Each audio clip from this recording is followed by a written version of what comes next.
कहाँ आवाज दें तुमको कहाँ हो, अकेले हैं चले आओ जहाँ हो। तुम्हें हम ढूंढते हैं, हमें दिल ढूंढता है। वही परदेस विच ना एक किचन लेडी दे दिल चों ए आवाज सिर्फ एक किचन हैल्पर वास्ते निकल सकदी है। ते ओदी ये आवाज हावां होकियां च बदल जांदी है, पर परदेस विच कोई किचन च हैल्पर नहीं जे लभदा। ते आ वेखो चने किड्डे सोहने मोतियां वर्गे, एड्डे खूबसूरत चने ने, यकीन करो। ये ना मेरे हस्बैंड के कोई दोस्त इंडिया से लेके आए हैं, तो उन्होंने इन्हें गिफ्ट किए थे। मैंने इनको भिगो दिया था फजर के टाइम, और अब जनाब इसको मैंने डाल दिया है पानी में। अदरक लहसुन डाल दिया है इसमें, और प्याज डाल दिया है, और डाल दिए कुछ ये जो मसाले होते हैं, सुरख मिर्च, नमक, और थोड़ा सा जीरा इसमें डाला है। और कुछ खड़े मसाले मैं इसमें डाल रही हूँ, जिसमें एक तेज पत्ता डाल दिया है, और कुछ वो क्या होती है मोटी वाली इलायची, और लौंग, और दालचीनी। ये मोटे मोटे मसाले जो है ना, ये इसमें से हम बाद में निकाल लेंगे जब ये थोड़े गल जाएंगे। तो टमाटर और सब्ज मिर्चें भी मैंने काट के डाल दिए हैं, थोड़ा जा ऑयल भी इसमें लूद दिया है, और फिर इसको हम बंद करके तो रख देंगे। वैसे यहाँ मैंने देखा है इधर यूके में ना चीजें बहुत जल्दी गल जाती हैं, बहुत कम मुझे प्रेशर कुकर का इस्तेमाल करना पड़ता है यहाँ पे। आलू तो इंज गलते ने कसमें खीर बन जाते हैं, डरदे उन्होंने सेक लवाई दा।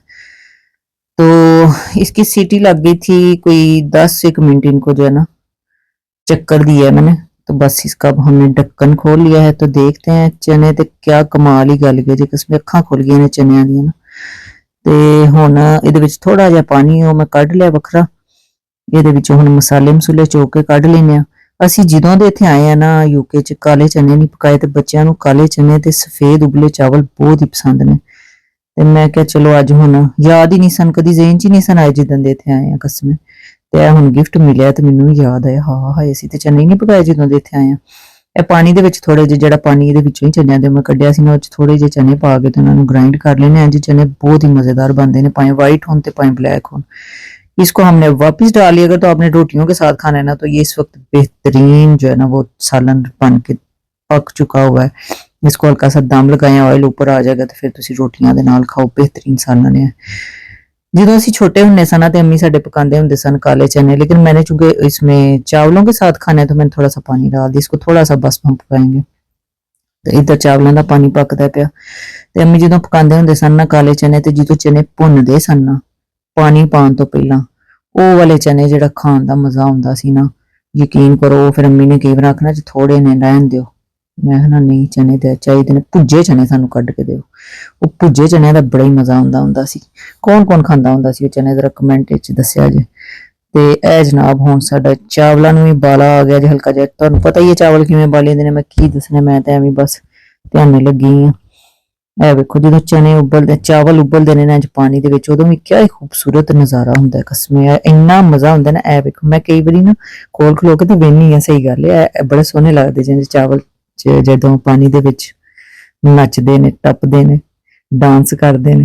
चावल भी हमारे गल गए हैं, तो इसको हम उतार के तो दम लगा लेते हैं। पाकिस्तान में ना हमें आदत होती है मोस्टली खवातीन को घर में कोई ना कोई हेल्पर जो है वो काम के लिए, कोई बर्तन धोने वाली, कोई कपड़े धोने वाली, कोई सफाइयां करने वाली, तो यहाँ पे सारे काम खुद ही करने पड़ते हैं। तो खास तौर पे जब किचन में बर्तन धोने होते हैं ना, उस वक्त फिर मुझे अपनी काम वाली बड़ी याद आती है। ये देखें जी थोड़ा सा चनों को हमने दम लगाया था। इत्थे भाएं तुहाडा सिर पीड़ करदा, भाएं लत्तां बावां दुखदियां ने, ते भाएं जो मर्जी काम तुसीं आप ही करने ने। थोड़ा सा मैंने इसमें पिसा हुआ धनिया खुश्क डाला है, थोड़ा सा गरम मसाला डाला है, और थोड़ा सा मैंने इसमें सब्ज धनिया डाल दिया है। तो ये देखें हमारा मज़ेदार से चने बन के रेडी हो गए। रस में जो एंड च हांडी च मसाले पाई देने ना, उत्ते उत्ते तरी हुंदी है ते उत्ते मसाले हुंदे ने, ते इन्नी रौनक लग जाती है ना हांडी च, ते खुशबू दे ते क्या ही कहने ने। बस जी इत्थे कहानी मुक गई, ते अगली कहानी शुरू हो गई खाण वाली। ते मैं थोड़ा जिहा कट्टिया सलाद एक प्लेट दे विच, प्लेट भी सजी होई ते भुख वध जांदी है। ते यार चैनल नूं सबसक्राइब कर दिया करो, ते वीडियो नूं लाइक भी कर दिया करो, ते एक सोहना जिहा कमेंट भी कर दिया करो। क्या बात है, देखो जी चावल भी साडे एडे कुछ जबरदस्त जे ने इत्थों लभ जांदे ने, खिले खिले लंबे लंबे चावल। इंज दे चावल पाकिस्तान च भी जरा मुश्किल ही हुंदे ने लभने, जिहो जे इत्थों बाज़ दफा लभ जांदे ने, ते कई वारी कई नकम्मे भी लभ जांदे जी। शुरू शुरू च ते मेरे नाल बड़े ही धोखे होए ने। ते ए वेखो जनाब असीं चने पा लए, ते प्लेट सजा लई, ते बैठ के ते खावांगे इहनूं मज़े लै लै के।